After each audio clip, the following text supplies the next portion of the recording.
स्वागत है मेरे सभी मित्रों का आपके अपने गुरुकुल 24 चैनल। आप किसी भी एग्जाम की तैयारी कर रहे हो, अगर आपके एग्जाम में current affairs with static GK पूछा जाता है तो आप बिल्कुल सही जगह उपस्थित हैं।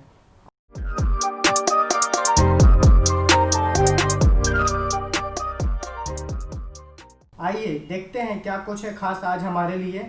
आइए हम एक एक करके सभी प्रश्नों को हल करते हैं और इसके बारे में कुछ बेसिक जानकारी भी प्राप्त करते हैं। जैसा कि आज पहला क्वेश्चन है, हाल ही में डीआरडीओ ने एक मिसाइल का सफलतापूर्वक परीक्षण किया है। तो इसका सही आंसर है रुद्रम 1। ठीक है, ये जो मिसाइल है इसका सफलतापूर्वक परीक्षण किया हुआ है। चलिए, तो जैसा कि मैंने बोला है कि आप बेसिक जानकारी भी लेते हुए चलते हैं, तो सबसे पहले हम देखते हैं कि डीआरडीओ क्या है और ये इसकी स्थापना कब हुई थी। तो चलिए हम एक एक करके इनको देखते हैं। डीआरडीओ का फुल फॉर्म होता है defence research and development organisation. इसकी स्थापना 1958 में की गई थी। इसका मुख्यालय जो है नई दिल्ली में है और इसके प्रमुख है डॉक्टर सतीश रेड्डी जी हैं। बात कर लेते हैं मिसाइल की। तो मिसाइल जो होती हैं वो दो प्रकार से होती हैं। पहली होती है बैलिस्टिक मिसाइल और दूसरी होती है क्रूज मिसाइल। ठीक है, तो बात कर लेते हैं बैलिस्टिक मिसाइल कैसी होती है। बैलिस्टिक मिसाइल जो होती है वो अपने टारगेट को पहले ऊपर की ओर हवा में जाती है और फिर वापस नीचे आके अपने टारगेट को मार गिराती है। और वहीं बात करते हैं तो क्रूज मिसाइल, जो क्रूज मिसाइल होती है वो अपने टारगेट को डायरेक्ट एक ही स्पीड में मतलब सीधे जाके टारगेट को मार गिराने में सक्षम होती है। ठीक है, तो ये होती है बैलिस्टिक मिसाइल और क्रूज मिसाइल के बारे में अभी आपको बताया मैंने। अब देख लेते हैं डीआरडीओ ने कौन कौन से अभी कुछ महीने पहले ही डीआरडीओ ने बहुत सारे परीक्षण किए हुए मिसाइल के।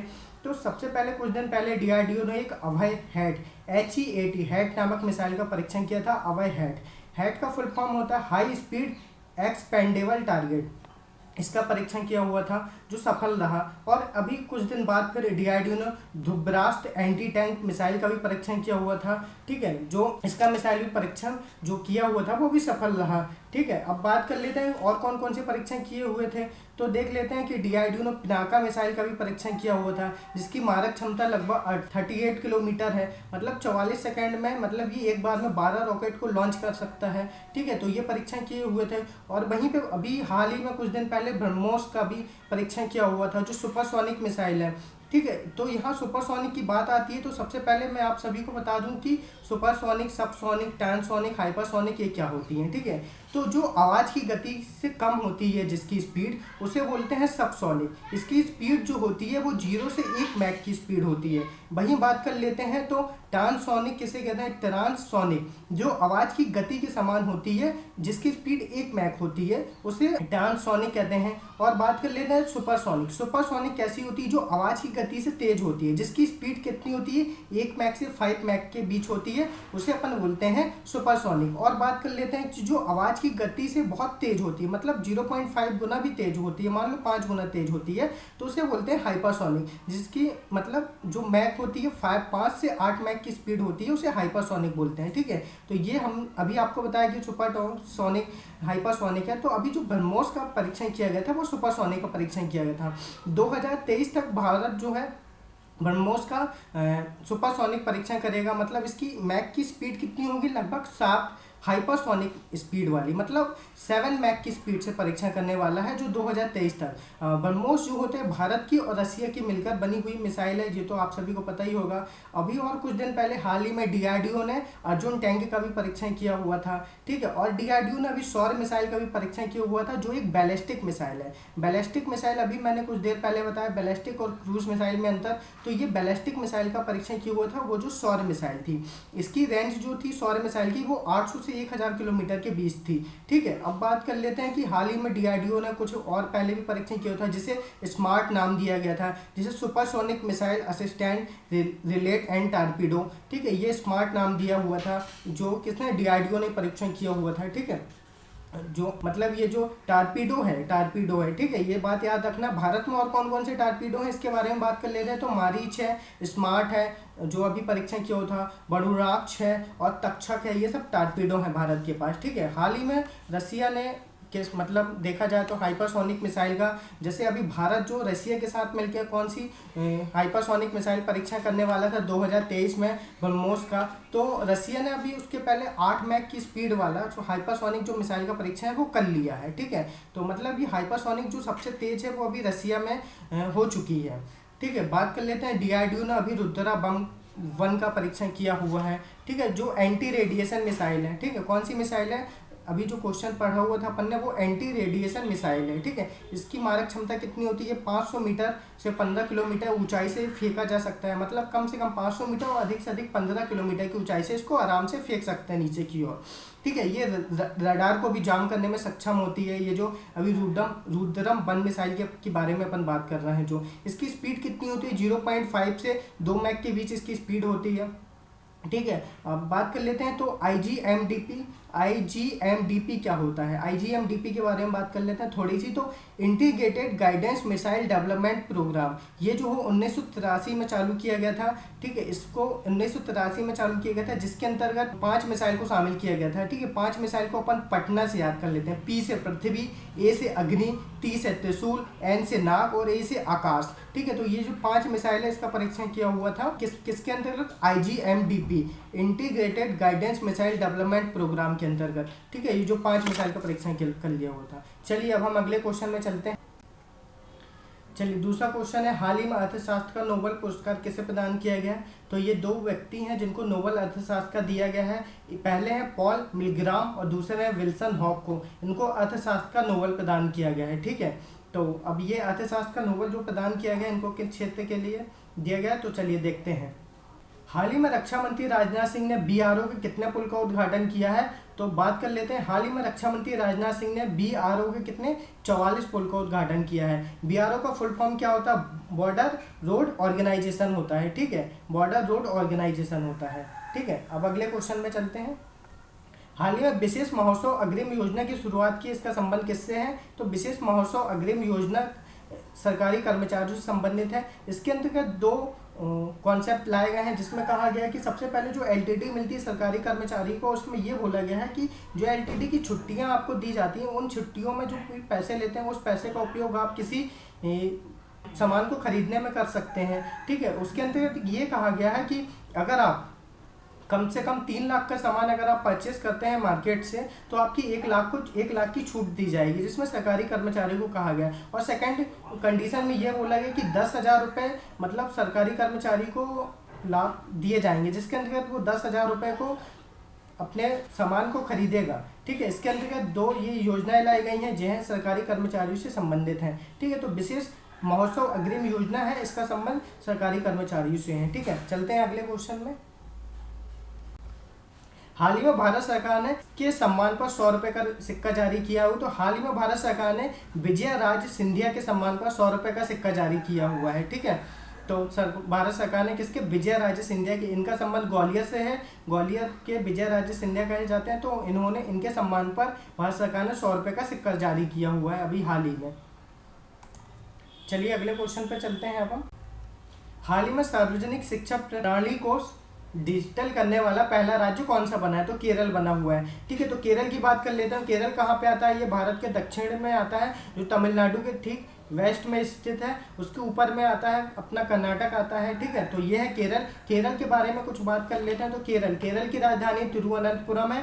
यहाँ के मुख्यमंत्री कौन है, पिनरई विजयन है। राज्यपाल कौन है, आरिफ मोहम्मद खान यहाँ के राज्यपाल हैं। केरल की स्थापना कब की गई थी, 1 नवंबर 1956 में की गई थी। केरल की में कुछ लोक नृत्य भी हैं, उनकी बात कर लें तो कथकली यहाँ का लोक नृत्य है, कलियट्टम, कोलकली, मोहिनीअट्टम केरल के लोक नृत्य कहे जाते हैं।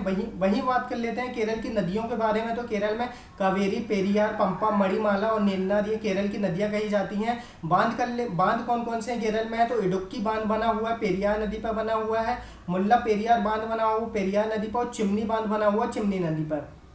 अब देखते हैं कि कौन कौन से केरल में राष्ट्रीय उद्यान है। तो एराम्बिकुलम राष्ट्रीय उद्यान केरल में है। साइलेंट वैली केरल में। अभ्यारण्य की बात कर लें तो चिनार, कुमारकोर, पेरियार और इडुक्की ये सारे अभ्यारण्य हैं। ठीक है, हवाई अड्डे कौन कौन से, त्रिवेंद्रम यहाँ का हवाई अड्डा है, ठीक है। कोच्चि भी है और कालीकट और कन्नूर ये हवाई अड्डे हैं, ठीक है। बंदरगाह कौन कौन से हैं, तो कोच्चि बंदरगाह केरल में आता है और कोझिकोड बंदरगाह भी केरल में आता है, ठीक है। पर्यटन की बात कर लेते हैं तो पद्म स्वामी मंदिर यहाँ पे, सबरीमाला मंदिर, कालामंडल, ये जो पर्यटन स्थल यहाँ पे कहे जाते हैं, ठीक है। सबरीमाला मंदिर की बात कर लेते हैं तो 2 जनवरी 2019 को यहाँ से जो होते हैं भगवान को मतलब पहली बार दर्शन किए हुए महिलाओं ने तो यहाँ से चालू कर दिया गया था 2 जनवरी 2019 से, ठीक है। केरल में कौन कौन सी, एजी माला जो केरल में है वो 3 मेगावाट मतलब सौर ऊर्जा को की शुरुआत करने वाला नौसेना का सबसे बड़ा मतलब जल सेना का सबसे बड़ा संयंत्र स्थापित किया हुआ है केरल के एजीमाला में 3 मेगावाट का, ठीक है। केरल की के तिरुअनंतपुरम में प्रतीक्षा नामक एम्बुलेंस की शुरुआत की गई है, ठीक है। वहीं बात कर लेते हैं तो अंतर्राष्ट्रीय महिला व्यापार केंद्र कहाँ पे है, केरल में स्थापित किया हुआ है। चलिए अगले क्वेश्चन पे चलते हैं। हाल ही में केंद्रीय कपड़ा मंत्री ने विश्व कपास दिवस के अवसर पर भारतीय कपास का ब्रांड किसे नाम से जारी किया, तो कस्तूरी कॉटन नाम से इसका ब्रांड जारी किया हुआ है, ठीक है। तो बात कर लेते हैं हाल ही में ये दूसरा कॉटन दिवस मनाया गया है, ठीक है। दूसरा कॉटन दिवस ये मनाया गया है। जो कॉटन दिवस कब मनाया जाता है, 7 अक्टूबर को मनाया जाता है, ठीक है। तो ये याद रखिएगा, पिछले साल पहला मनाया गया था, इस साल दूसरा मनाया गया है, ठीक है। ये कॉटन दिवस, इस वर्ष की थीम क्या थी, the fibre that move me, the fibre that move me, ठीक है। इस वर्ष की थीम थी। कॉटन कौन सी होती है, ये खरीद की फसल कही जाती है और इसके लिए जो वर्षा की चाहिए 50 से 100 सेंटीमीटर वाले क्षेत्रों में कॉटन उत्पादन होता है। दुनिया में कॉटन की बात कर ले तो चीन पहले स्थान पर है, भारत दूसरे स्थान पर है। ये उत्पादन की दृष्टि से चीन पहले स्थान पर, भारत दूसरे स्थान पर, अमेरिका तीसरे स्थान पर है, ठीक है। और भारत के अंदर बात कर लेते हैं तो कॉटन सबसे ज़्यादा गुजरात में होता है, फिर महाराष्ट्र में और फिर तेलंगाना में और चौथे स्थान पर आंध्र प्रदेश आता है, ठीक है। निर्यात की दृष्टि से बात कर लेते हैं तो तीसरे स्थान पर भारत आता है। बीटी कॉटन जो होती है बायोटेक्नोलॉजी मॉडिफाइड फसल कही जाती है बीटी कॉटन, ठीक है। Cotton corporation of India, cotton corporation of India भी है, इसकी स्थापना 1970 में की गई थी। इसका मुख्यालय कहाँ पे है, बेलापुर, नवी मुंबई में है इसका मुख्यालय है, ठीक है। तो ये है कॉटन से संबंधित कुछ फैक्ट हैं। अगला क्वेश्चन देखते हैं, हाल ही में नागरिक उड्डयन सुरक्षा ब्यूरो के महानिदेशक के रूप में किसे चुना गया है, तो एम.ए. गणपति को महानिदेशक के रूप में चुना गया है। तो नागरिक उड्डयन सुरक्षा ब्यूरो के महानिदेशक कौन है, एम.ए. गणपति। चलिए अगले क्वेश्चन में चलते हैं। हाल ही में ग्रामीण क्षेत्रों में 100% नल जल कनेक्शन को प्रदान करने वाला पहला राज्य कौन सा बन गया, गोवा बन गया है, ठीक है। तो 100% जो जल कनेक्शन है ना वो गोवा राज्य प्रदान करने वाला पहला राज्य बन गया। गोवा की बात कर लेते हैं तो गोवा कहाँ पे आता है, ये महाराष्ट्र और कर्नाटक की बॉर्डर को गोवा से साझा होती है, ठीक है। ये गोवा बीच में छोटा सा बना हुआ है। गोवा की राजधानी है पणजी, यहाँ के मुख्यमंत्री प्रमोद सावंत यहाँ के मुख्यमंत्री है। राज्यपाल कौन है, सत्यपाल मलिक यहाँ के राज्यपाल है। इसकी स्थापना कब हुई थी, 30 मई 1987 को इसकी स्थापना की गई। बात कर लेते हैं गोवा में कौन कौन सी नदियाँ हैं, तो मांडवी, जुआरी, तिराकोल और चपोरा, ये सारी गोवा की नदियां कही जाती हैं। वहीं लोक नृत्य की बात कर लेते हैं तो मांडवी यहाँ का लोक नृत्य भी है, टकनी लोक नृत्य, खोल, झागोर यहाँ के लोक नृत्य कहे जाते हैं। राष्ट्रीय उद्यान की बात कर लेते हैं तो मैनलेम राष्ट्रीय उद्यान यहाँ का फेमस है। वहीं पे अभ्यारण्य की बात कर लेते हैं तो बोंडला, सलीम अली और कोटी गांव, भगवान महावीर अभ्यारण्य जो फेमस है, ठीक है। हवाई अड्डा कौन सा आता है, दवेलिंग हवाई अड्डा गोवा में आता है। गोवा के से संबंधित कुछ जानकारी प्राप्त कर लेते हैं तो 1948 में गोवा मतलब फैक्ट्री के अधिनियम के तहत महिलाओं को मतलब इस अधिनियम के तहत 1948 के अधिनियम के तहत महिलाओं को रात्रि की शिफ्ट में कार्य करने के लिए सहमति दी गई है। 1948 का अधिनियम है गोवा से संबंधित, भारत से नहीं गोवा से है, ठीक है।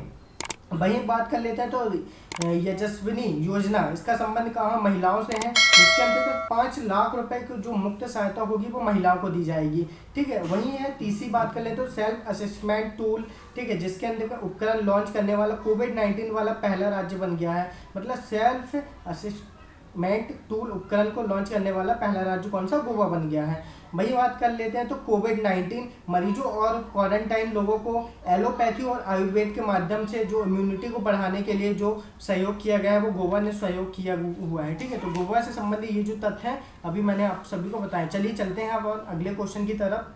चलिए हमारा अगला क्वेश्चन है, हाल ही में जगन्नाथ विद्या कानुका योजना की शुरुआत किस राज्य सरकार के द्वारा की गई है, तो ये आंध्र प्रदेश सरकार के द्वारा की गई। जगन्नाथ विद्या कानुका योजना का संबंध कहाँ से, आंध्र प्रदेश से है, ठीक है। तो आंध्र प्रदेश की बात कर लेते हैं। आंध्र प्रदेश जो तेलंगाना से अलग होकर बना हुआ है, ये आंध्र प्रदेश से कौन कौन से राज्य की बॉर्डर साझा होते हैं, तो ऊपर की ओर उड़ीसा आता है, उड़ीसा के बाजू में छत्तीसगढ़ आता है, उसके साइड में तेलंगाना आता है आपका, और ये कर्नाटक आता है, और नीचे की ओर आता है तमिलनाडु। तो आंध्र प्रदेश के ये बॉर्डर साझा होते हैं। वहीं बात कर लेते हैं तो आंध्र प्रदेश की राजधानी अमरावती है, ठीक है, अमरावती मानी जाती है। मतलब मुख्यमंत्री कौन है? जगन मोहन रेड्डी यहाँ के मुख्यमंत्री हैं। राज्यपाल कौन है? विश्वभूषण हरिश्चंद्र यहाँ के राज्यपाल हैं। इसकी स्थापना कब हुई थी? तो 1 नवंबर 1956 को इसकी स्थापना की गई थी। मतलब पहला राज्य जो भाषाई आधार पर बनाया गया था वो पहला आंध्र प्रदेश ही था।